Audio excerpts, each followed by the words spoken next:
여러분 한번 따라할까요? 하나님은 함께 하십니다. 하나님 나의 형편을 아십니다. 하나님은 나를 사랑하십니다. 여러분 보이지 않는 세상은 보이는 것만 믿는 세상이지만 우리는 보이지 않는 하나님을 믿습니다. 비록 우리 눈에 여러 일들이 일어나고 하나님이 존재하지 않는 것처럼 보인다 할지라도 하나님이 여전히 우리와 함께 하심을 믿으시기를 주의 이름으로 축원합니다. 여러분 지금 우리가 다니엘 기도회를 하고 있습니다. 많은 강사님들 그들의 삶을 통하여 우리가 간증을 듣고 이야기를 들여다보면 참으로 다양한 사연이 있구나. 참 저런 어려움이 있구나. 그렇지만 그 가운데 하나님께서 다양하게 역사하시는 것을 바라보면서 하나님은 여전히 역사하는 것을 우리가 알 수가 있습니다. 그러니 여러분 이렇게 하나님께서 다양하게 역사하신다는 걸 잊지 마시고 나 혼자가 아니다. 함께 기도하고 있고 함께 믿음의 길을 걸어가고 있다는 것을 꼭 기억하시면서 어떤 상황이든지 믿음으로 승리하시기를 주의 이름으로 축원합니다. 오늘은 나라가 임하옵시오며 라는 제목으로 말씀을 전하겠습니다. 어떤 나라를 말할까요? 하나님 나라이죠. 하나님 원하시는 그 나라가 이 땅에 나타나기를 그리고 이 땅에 완전히 임하기를 바라는 것입니다. 여러분 제가 뉴질랜드 살 때 저렴한 렌트집을 구하기 위해서 연립주택을 얻었습니다.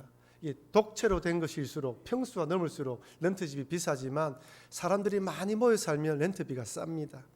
제가 그 렌트집을 얻었는데요. 제 왼쪽에는 필리핀 사람이 제 오른쪽에는 인도 사람이 살았습니다. 그래서 집에서 음식할 때 냄새를 맡아보면 여기서는 인도 음식, 카레 같은 음식이 올라오고요. 여기 필리핀에서는 무슨 음식인지 모르지만 하여튼 전혀 모르는 음식 냄새가 섞여 올라오기도 합니다. 한 번은 이 인도 사람과 이야기를 나누다가 그분이 그런 이야기를 하더라고요. 자기가 자기 자녀들을 뉴질랜드에서 키우고 있지만 우리 집안에서는 인도식으로 키운다. 우리 집안에는 인도다. 맞는 말이지 않습니까? 뉴질랜드 살고 있기 때문에 뉴질랜드 법과 질서를 따라야 되고 그런 교육을 받지만 자기 집에 오면 인도식으로 교육받고 인도 음식을 먹는 것이죠.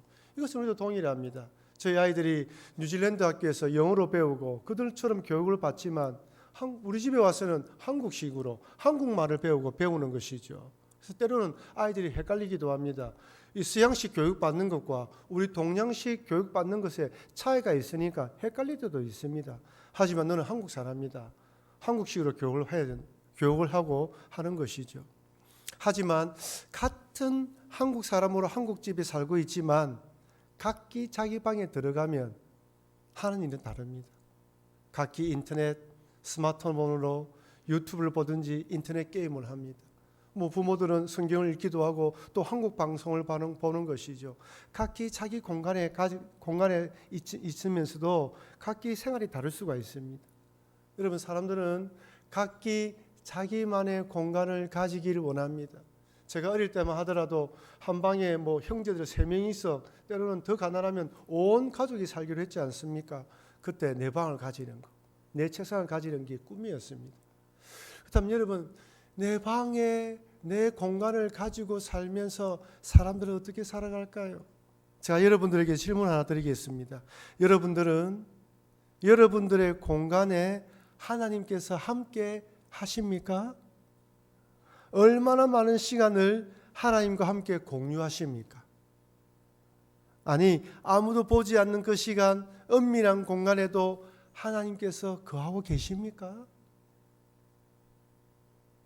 예수님은 하늘에 계신 우리 아버지여 라고 부르면서 기도하라고 하신 후에 아버지의 이름을 거룩히 여기게 해달라고 기도하라고 했습니다. 무슨 뜻이라고요? 삶의 목표, 삶의 방향, 삶의 이정표와 같은 기도라는 것이죠. 내가 어떠한 상황, 어떠한 형편에 처한다 할지라도 하나님의 영광, 하나님의 이름을 높여드리는 삶을 살아가라는 것입니다. 그래서 여호와를 경외하는 삶, 하나님을 진정으로 두려워하여 베드로가 예수님 만났을 때 주여 떠나십시오라고 했었던 것처럼 진정히 예수님을 만나야 되고 그리고 하나님의 이름을 망령되이 일컬지 않는 삶을 살아야 한다고 말씀드렸습니다. 나의 이익과 나의 이권을 위하여 하나님의 이름을 이용하지 말라는 것이죠. 그러면서 오늘 이어서 나라가 임하옵시오며 라고 기도하라고 하십니다. 이것은 온 땅에 하나님의 다스림이 이루어지게 해달라는 기도이며 내 삶의 모든 영역에 어떤 환경과 상황일지라도 하나님의 왕국, 하나님의 나라, 하나님의 다스림이 임하게 해달라는 기도입니다.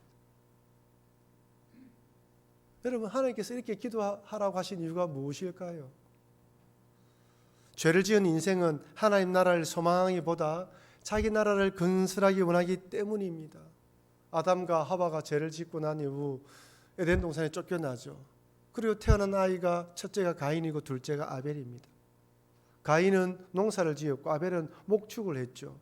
수확을 거두어서 가인은 자기 것으로, 아벨은 또 자기 것으로 하나님께 드렸습니다. 하나님 아벨 거는 받았지만 가인 거는 받지 않았고, 이에 화가 난 가인이 동생 아벨을 들로 유인하여 돌로 쳐 죽였습니다. 최초의 살인인 것이죠. 그런데 하나님은 이런 죄를 지은 가인을 적결 심판하지 않았어요. 하늘에서 벼락을 내리지 않았습니다. 그러면서 유리방어하는 삶을 살게 만들었습니다. 가인에게 사람들이 죽이지 못하도록 표를 주시면서 떠돌아다니는 삶을 살게 하신 것이죠. 네, 여러분 한번 생각해 보세요.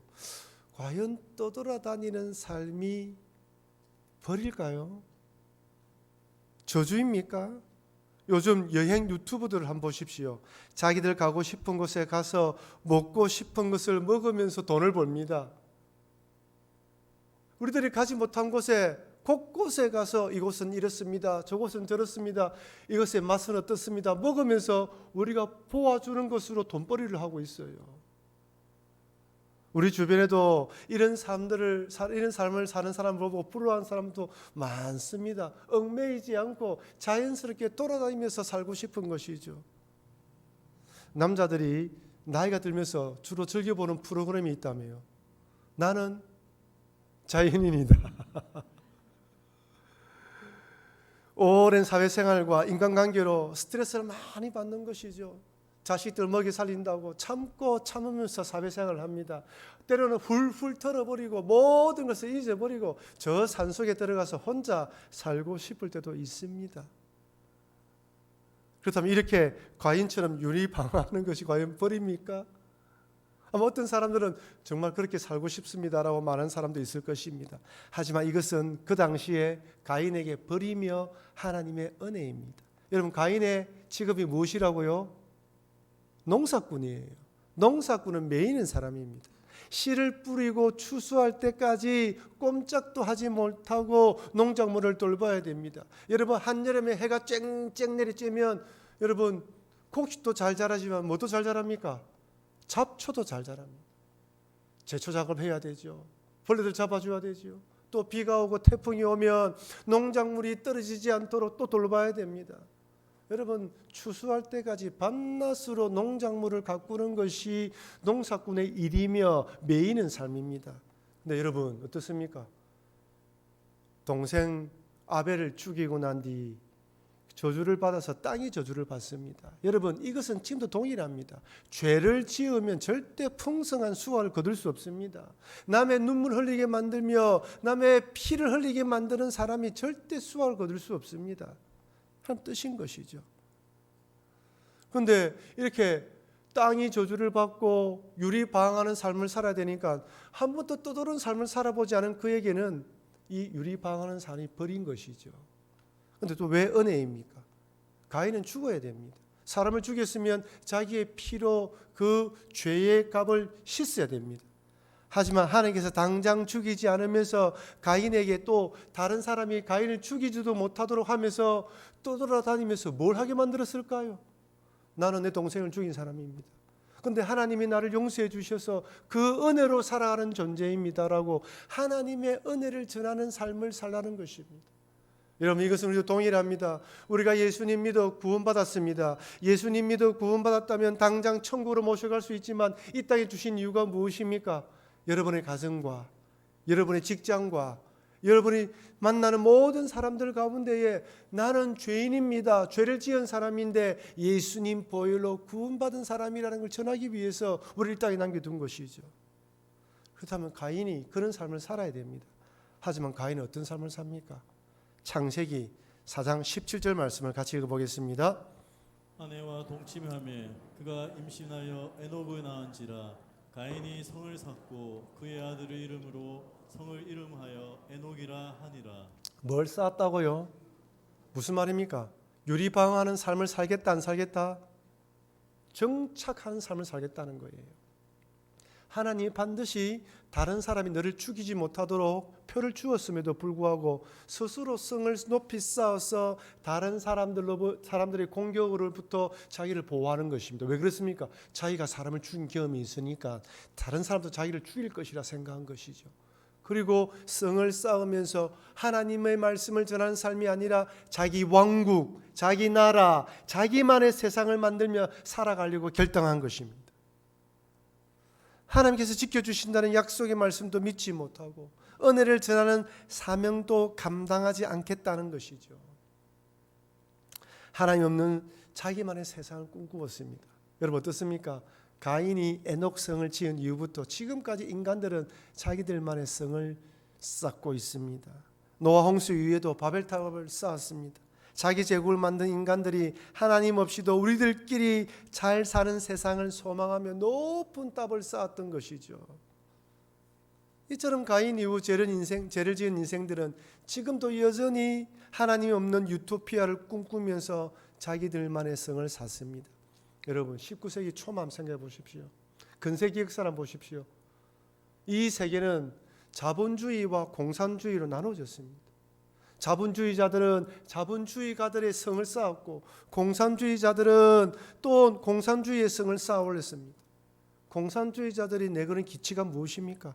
다 함께 잘 사는 세상, 모든 사람들이 평등하고 공평한 세상을 꿈꾸면서 지주, 자본주의, 학자들을 반동군자로 몰아서 죽였습니다. 여러분 구소련과 중국, 캄보디아 여러분 죽은 사람이 몇십만 명이 아니에요. 몇백만 명이 됩니다. 그렇다면 여러분 이렇게 많은 사람이 죽고 이런 세월이 흘렀는데 과연 지금 이 사회가 공산주의자들이 말하는 그런 좋은 세상이 왔습니까? 아닙니다. 공산당원들만 잘 살고 나머지 인민들은 고난의 행군을 해야 됩니다. 지금 또 공산주의 국가들 한번 보십시오. 공산당원들만 잘 살지 나머지 인민들은 힘들어합니다. 특별히 공산주의 국가에서 사업하시는 분들의 이야기를 들어보면 뇌물을 주지 않으면 사업을 하지 못한다고 말씀하시는 분이 많이 계십니다. 그렇다고 자본주의는 괜찮습니까? 여러분 치열한 경쟁 사회로 모든 사람들이 스트레스를 받습니다. 비교의식으로 어느 누구도 만족하지 못합니다. 분명 비교해보면 좀 더 잘 살게 되었는데도 불구하고 조금 더라는 것 때문에 만족하는 사람이 아무도 없어요. 여러분 1등 하는 그 한 명만 만족합니다. 그렇다면 1등 하는 사람 만족할까요? 그 자리를 지키기 위해서 만족하지 못합니다. 앞으로 인공지능, 로봇 등의 발달로 일거리는 점점 줄어들 것입니다. 생산비, 가성비 때문에 일할 자리가 없어지는 것이죠. 빈익빈, 부익부 현상은 갈수록 심화되고 가난에 대물림은 이미 심각한 사회 문제입니다. 탄소 문제, 이상기후는 한 나라의 문제가 아니라 전 세계에 영향을 미치고 있습니다. 자본주의도 많은 문제를 안고 있습니다. 이처럼 공산주의든 자본주의든 아무리 좋은 이상을 가지고 있다고 할지라도 우리가 상상하는 그런 유토피아는 오지 않습니다. 여러분 왜 오지 않습니까? 우리 인간의 문제가 있기 때문이에요. 우리 인간의 죄인이기 때문입니다.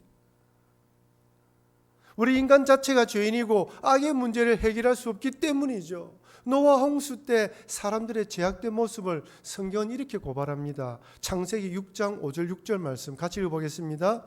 여호와께서 사람의 죄악이 세상에 가득한가 그의 마음으로 생각하는 모든 계획이 항상 악할 뿐임을 보시고 땅 위에 사람 지으셨음을 한탄하사 마음에 근심하시고. 이런 보십시오. 마음으로 생각하는 모든 계획이 항상 악합니다. 추방된 이후 인간들의 마음에는 선한 것을 가지고 있는 것이 없습니다. 항상 악한 것만 계획하고 있는 거예요. 모든 계획이 악합니다. 온 세상이 죄악으로 가득해질 수밖에 없는 것이죠. 이런 인간들끼리 아무리 좋은 시스템과 사회를 만든다고 할지라도 이 세상에는 결코 낙원이 오지 않습니다. 사람들은 우리 자신들이 내가 주인 되어 살아가기를 원합니다. 그리고 그렇게 살자고 고백합니다. 한번 생각해 보십시오. 정말 우리 인간이 우리 스스로가 주인되어 내 뜻대로 내 생각대로 살아갈 수 있습니까? 죄가 충동질하고 욕망이 충동질할 때 그것을 이길 수가 있습니까? 욕망과 정욕과 탐욕이 우리를 이기려 할 때 그것을 극복할 수 있습니까? 우리는 모든 악한 생각과 죄의 생각을 절제할 수 없습니다. 욕망과 탐욕, 미움과 시기, 질투와 교만이 충동질하면 그것을 이기지 못하고 극복하지 못합니다. 만약 극복한다면 이 땅에 범죄자들도 없고 교도소도 없는 것이죠. 양심의 가책을 누릴 일도 필요 없습니다. 하지만 욕망에 사로잡히면 욕망의 노예가 되어 간음, 불륜, 온갖 성범죄를 저지릅니다.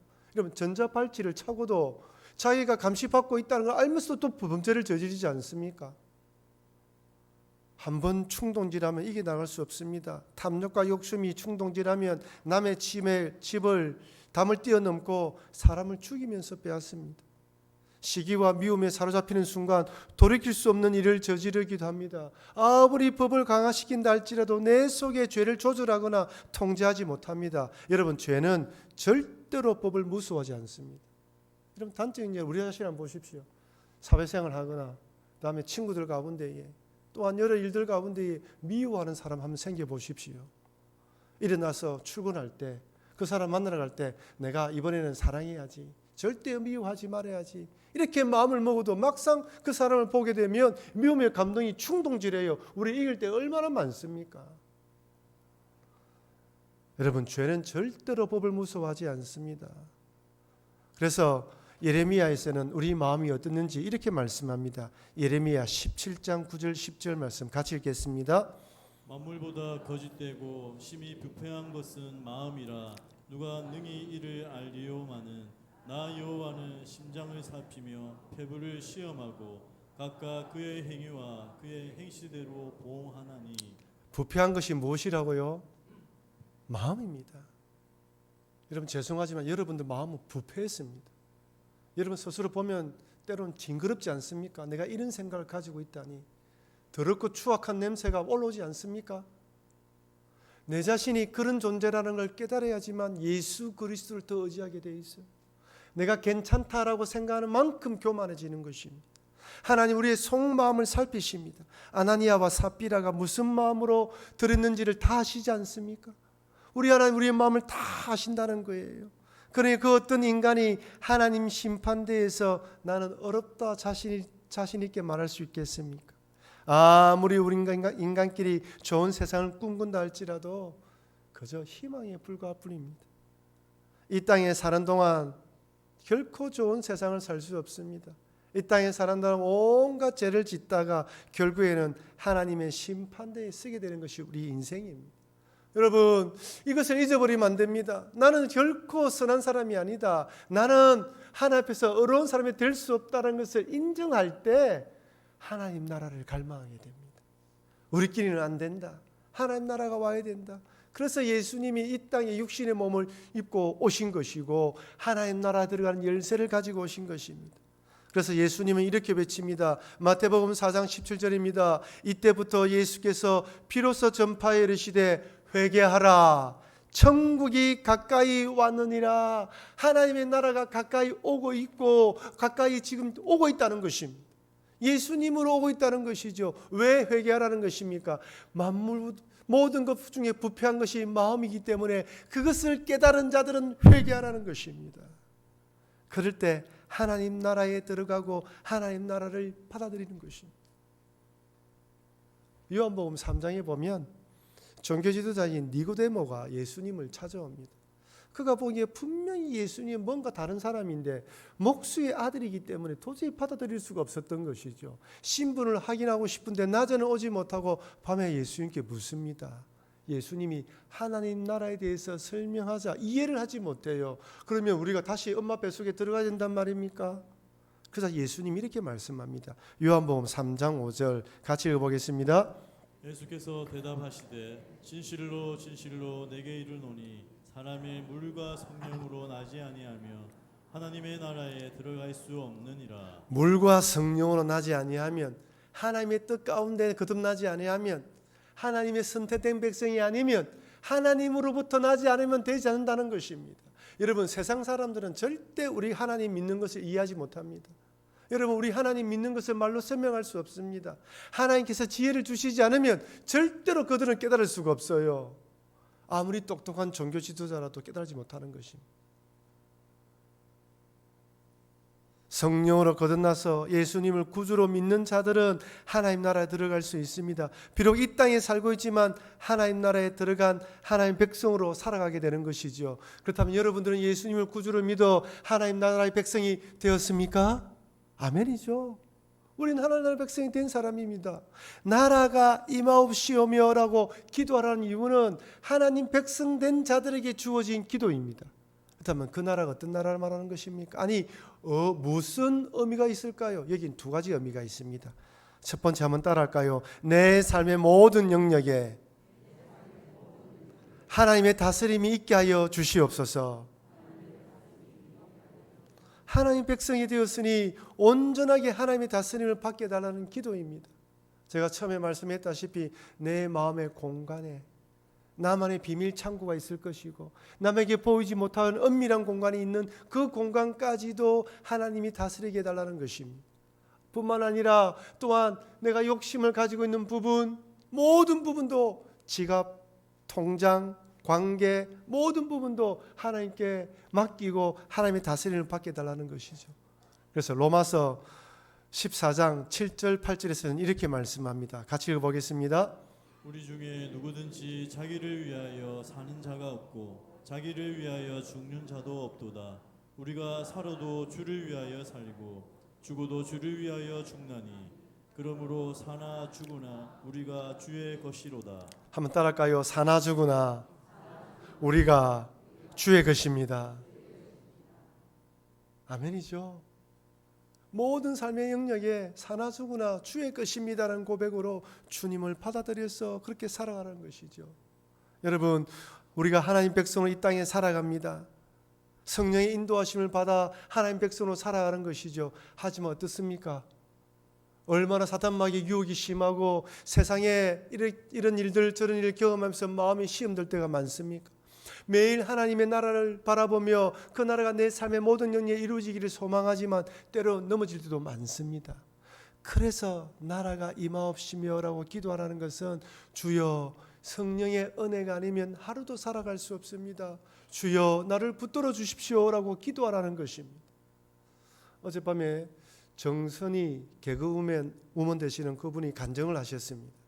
그분이 결혼하시고 난 뒤에 남편이 1년도 안 돼서 이렇게 자살로 삶을 마감하게 되면서 모든 비난의 화살이 혹시 저 여자한테 무슨 문제가 있는 것이 아닌가라고 오게 되었다. 그때 정말 힘들었다고 이야기하시더군요. 하나님을 믿었지만 하나님에 대해서 원망이 막 올라가면서 죽으려고 약을 다 모았다고 합니다. 그분이 그렇게 하나님을 믿고 있음에도 불구하고 그런 어려움을 당하자 하나님께 원망이 쏟아지더라는 거예요. 여러분, 우리가 이 땅에 살아가다 보면 어떻습니까? 힘든 일을 만나게 되면 나도 모르게 성령의 능력을 의지하기보다는 나의 감정에 따라 살아갈 때가 있습니다. 이것밖에 안 된다는 우리라는 것이에요. 그래서 뭐라고요? 나라가 임하여 주시옵소서. 이런 나이지만 나를 다스려 주십시오. 나는 부족합니다. 성령으로 나를 다스려 주십시오라고 기도하라는 것입니다. 여러분, 매일매일 성령님을 의지하며 하나님 나라가 내 마음에 임하도록 기도하지 않으면 우리는 넘어질 수밖에 없는 존재입니다. 다윗도 넘어지는데 하물며 우리일까요? 그래서 모든 삶의 영역에 하나님 나라가 임하게 해달라고 기도하라는 것입니다. 둘째는 한번 따라하도록 하겠습니다. 절망적인 상황일지라도 하나님께서 다스리십니다. 우리는 이미와 아직 사이에 살아가고 있습니다. 예수님을 믿음으로 하나님 나라가 이미 임했지만 그러나 완성된 하나님 나라, 완전한 하나님 나라는 아직 오지 않았습니다. 그 나라가 되면 우리 육신의 몸은 벗고 예수님처럼 부활의 몸을 입고 하나님 나라에 들어가게 됩니다. 그때까지 우리는 이 땅에 살아야 됩니다. 수많은 일들을 경험하며 살아야 됩니다. 우리가 이 땅에 살면서 분명히 하나님께서 온 세상을 다스린다라는 것을 믿는데 눈을 들어보면 그렇지 않을 때가 많습니다. 2차 세계대전 당시 독일의 히틀러가 유대인 600만 명을 학살했습니다. 말이 600만 명이죠. 여러분, 얼마나 많은 사람을 죽였습니까? 지금 미얀마에서는 군사 정부가 여전히 반대하는 민간인들을 향해서 총을 쏘고 있습니다. 많은 사람들이 러시아가 우크라이나를 침공한 것은 잘못되었다고 주장해도 푸틴은 그렇게 생각하지 않습니다. 북한의 3대 독재 정권은 무너질 기미가 보이지 않아요. 우리와 그들을 비교해 보면 얼마나 수준 차이가 많이 나는지 모릅니다. 계속해서 미사일 도발을 하며 핵으로 위협합니다. 어떤 사람은 그런 이야기를 합니다. 저렇게 가난한데 저 많은 돈을 어디서 가져왔을까?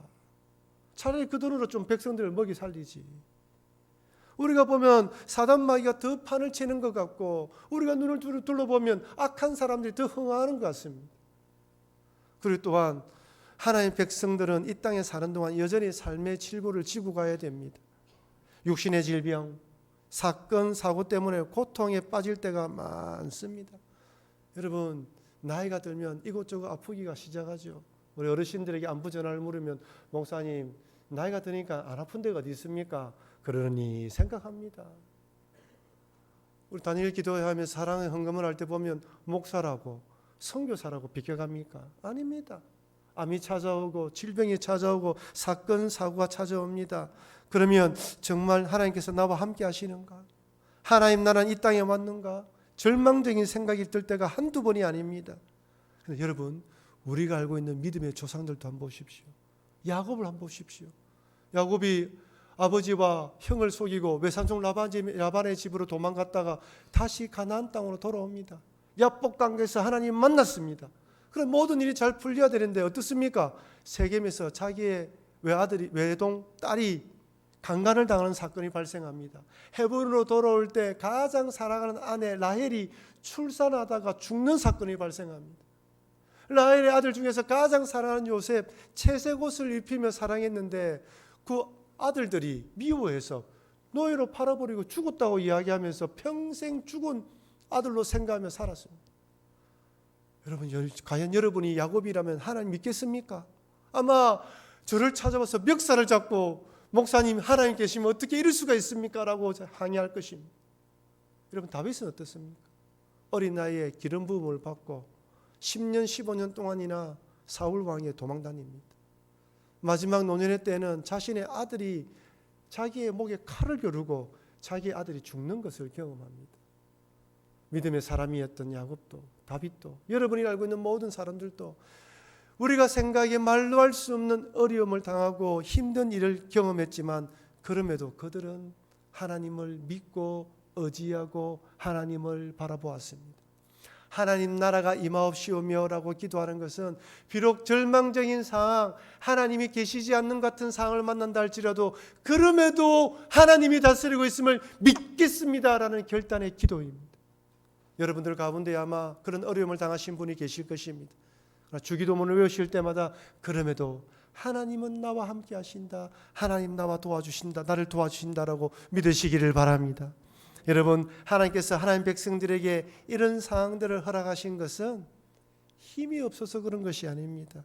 얼마든지 막아주실 수 있지만 그렇게 하지 않으신 이유는 그런 절망적인 일과 악한 일들로 통하여서도 얼마든지 선하게 사용하실 계획을 가지고 있기 때문입니다. 우리가 단지 그 계획을 모르기 때문에 힘들지만 나중에 그것을 알게 되면 얼마든지 하나님께 영광 돌릴 수 있는 것입니다. 그러니 어떤 상황을 만난다더라도 하나님 나라가 임하옵시옵소서라는 기도로 그 어려운 가운데도 하나님을 인정하시고 믿음으로 나아가시기를 바랍니다.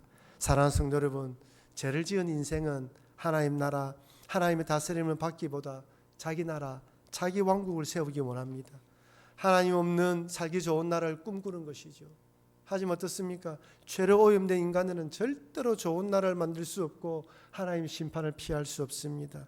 하나님은 이런 세상을 구원하도록 예수님을 이 땅에 보내주셨고 회개하는 자마다 하나님 나라에 들어가도록 만들어 주셨습니다. 그렇게 하나님 나라 백성이 되었으니 이제 내 삶의 모든 영역에 하나님의 다스림이 임하게 해달라고 기도하라고 하시고, 절망적인 상황을 만난다 할지라도 하나님은 여전히 우리와 함께 하신다는 걸 잊지 말고 주님을 바라보라고 말씀하십니다. 그러니 어떤 상황 가운데서도 주여 나를 다스려 주시옵소서라고 기도하시면서 믿음으로 살아가시는 여러분과 제가 되길 주의 이름으로 축원합니다.